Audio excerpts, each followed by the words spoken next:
Hare Krishna. Welcome for the discussion on Bhagavad Gita chapter number 2 from verse number 38.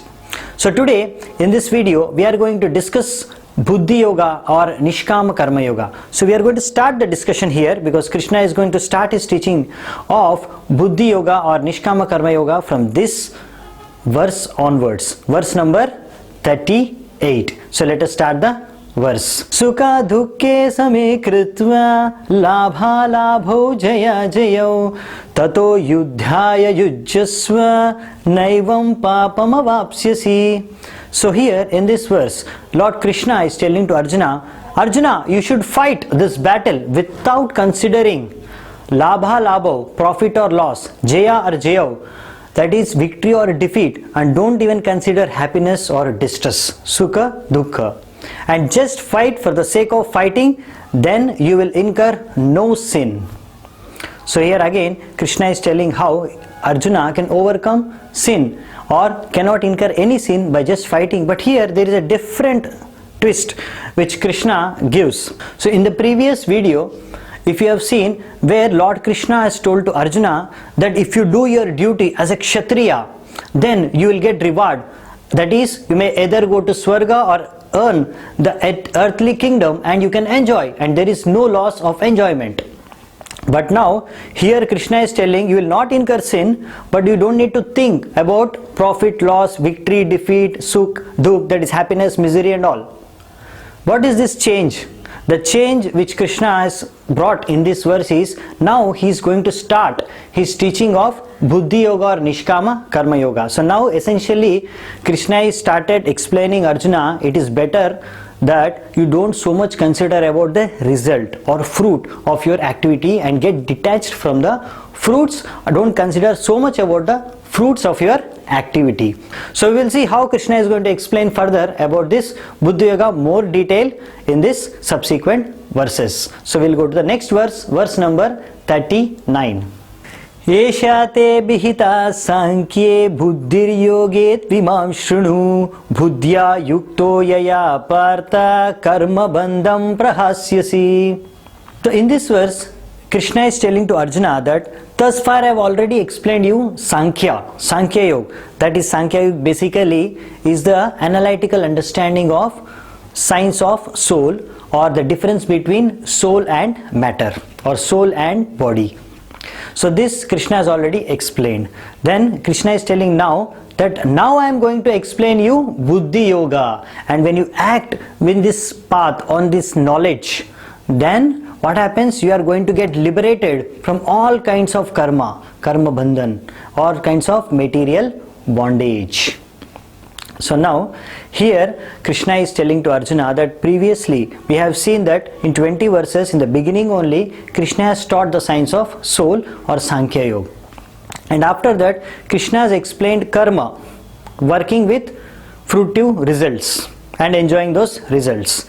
That part we have seen in the previous video, and now Krishna is explaining the Buddhi Yoga. So gradually Krishna is elevating the knowledge, and gradually he is bringing Arjuna from a very low bodily platform to spiritual platform with the knowledge of soul, that is jnana. Okay, he has given first jnana, then he has brought him to the level of karma or karma kand, where he told about doing his karma, and now he is elevating Arjuna to a more higher level of Buddhi Yoga or Nishkam Karma Yoga. So it has basically two aspects in the first verse which we have seen today, where Krishna explained that you work with detachment, no attachment for the results or fruits of your action. That is, working in detachment, that is one part, that's why it is called as Nishkam, without any desire for results. That is Nishkam Karma Yoga. And now another name is Buddhi Yoga, that means you work with buddhi or intelligence, with knowledge. So what is that intelligence? That is understanding that I am doing it for satisfaction of Krishna, I am doing it for Krishna's pleasure. That Krishna is going to actually explain in more detail in future chapters, like in the 10th chapter, 10th verse, he explains what is this Buddhi means or Buddhi Yoga means, and many other places in future. So gradually Krishna is now introducing the highest philosophy or the topmost path of spirituality, that is Bhakti Yoga, or here it is coined as Buddhi Yoga or Nishkam Karma Yoga. So now he is going to explain the glory or greatness of this path in the next verse. So we will see the next verse, verse number 40. Neha Bikramanaşosti Pratyavayo na vidyate Swalpamapi yasya dharmasya Trayate mahato bhayat. So Krishna explains in this verse that there is no loss if one endeavors on this path, or there is no diminution. And not only that, if one makes little advancement on this path, then one can be protected from greatest danger or fear. So now, what is that greatest danger or fear? The fear of getting repeated birth and death, fear of going to hell or whatever. Because in this path, whatever one endeavors in the path of Bhakti Yoga or Buddhi Yoga or Nishkam Karma Yoga, the result is eternal. Even if one makes 1% progress and after that he dies, in the next life he continues from to 2%. The 1% is not lost or wasted. Unlike in any of the other material work or karma, where if one is not complete, one is not achieving the 100% work done or completed, everything becomes a failure. For example, if a student doesn't clear his exam, the passing mark, then what happens?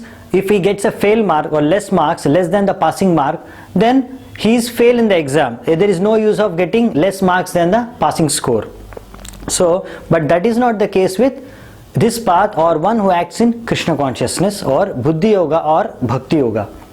So in this path, then if, for example, one acts and then gets deviated or lost after some time, after acting for some time or making little progress, okay, like for example the case of Ajamila.